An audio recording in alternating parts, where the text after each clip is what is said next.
யோகிராம் சுரத்குமார், ஜெயகுரு ராயா. யோகியுடன் கொஞ்ச தூரம் பயணித்து கொண்டிருக்கிறோம்.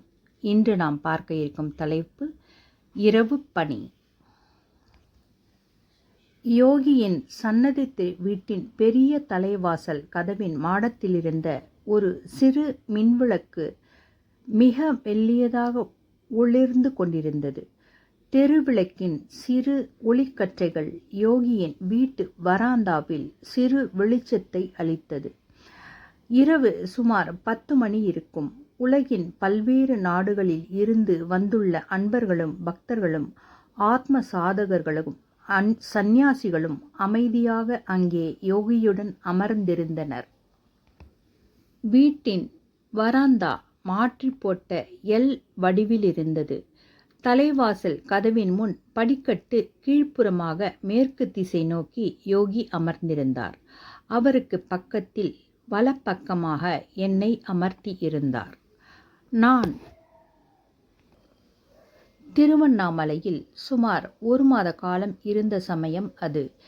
பசியும் துக்கமும் சோகமும் தோல்வியும் வலியும் பல்வேறு திசையில் இருந்து என்னை துரத்தி கொண்டிருந்த சமயம் அது.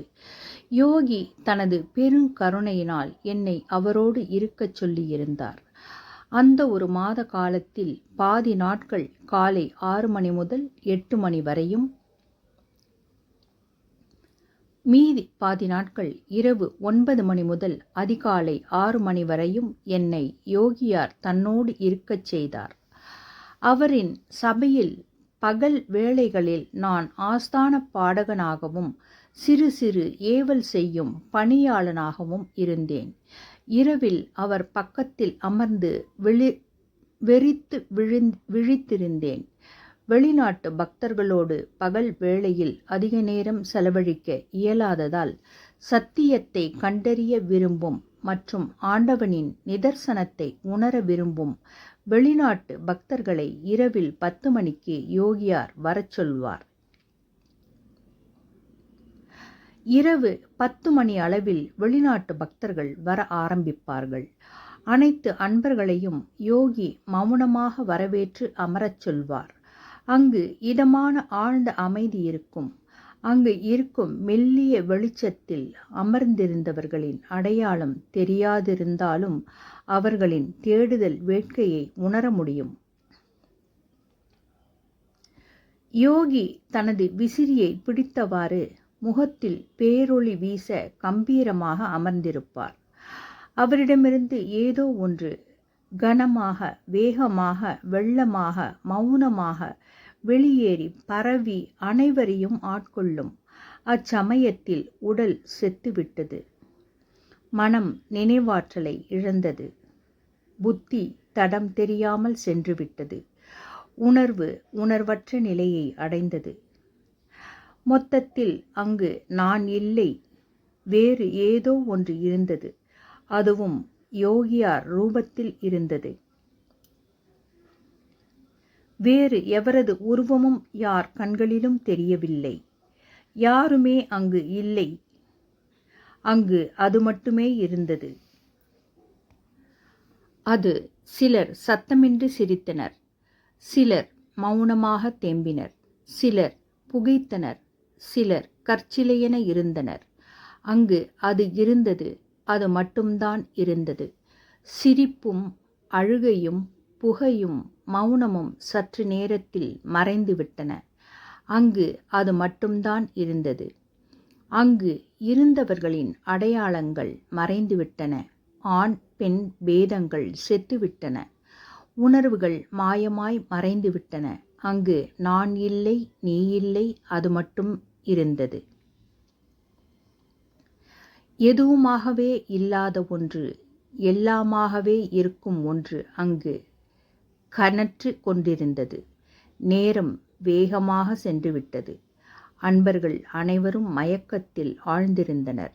உடலில் சோர்வில்லை, உள்ளமே அங்கில்லை. காலச்சக்கரம் நின்று போயிருந்தது. நண்பர்களே, நாம் கலைந்து செல்வோம். திடீரென யோகியார் மெதுவாகச் சொல்ல அனைவரும் அங்கிருந்து மௌனமாக கலைந்து சென்றனர். அப்போது காலை மணி 4. அனைவரும் சென்றபின் என்னை அழைத்து கொண்டு உள்ளே சென்ற யோகியார் சிறிது நேரம் என்னை படுக்கச் சொல்லி தானும் தன் பாயில் படுப்பார். அங்கு நித்திரா தேவி இல்லை. யோகியின் விரல்கள் ஏதோ எழுதி கொண்டே இருந்தன.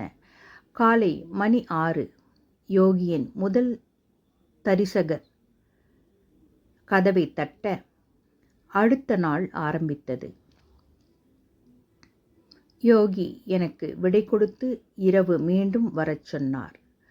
ஒரு சில வெளிநாட்டு நண்பர்களின் தவறான நடத்தையினால் சில நாட்களில் இந்த இரவு பணி முடிந்தது.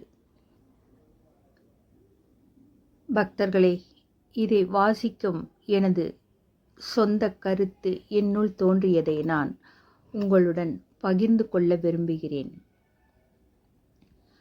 அங்கு கூடியிருந்த அனைவருக்கும் ஏற்பட்ட அதே உணர்வு நமக்கு ஏற்பட பகவான் நமக்கு அருளவில்லையே என்று ஒரு ஏக்கம் என்னுள் தோன்றுகிறது.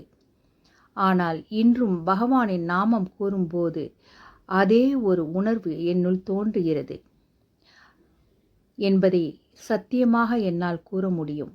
யோகி நாமத்தை நாம் ஒரு முறை சொன்னவுடனே நம் மனதிலும் சரி, நம்மை சுற்றிலும் ஏதோ ஓர் உணர்வு, ஏதோ ஒன்று நம்மோடு இருப்பது போன்ற ஓர் உணர்வு தோன்றுகிறது. இது உண்மை, இது நிதர்சனம், இது நான் அனுபவித்தது என்பதை நான் உங்களுடன் பகிர்ந்து கொள்ள விரும்புகிறேன். யோகிராம் சுரத்குமார், ஜெயகுரு ராயா. பகவானுடன் பயணித்து கொண்டே இருப்போம். நாளை பயணத்தின் அடுத்த கட்டத்தில் சந்திப்போம்.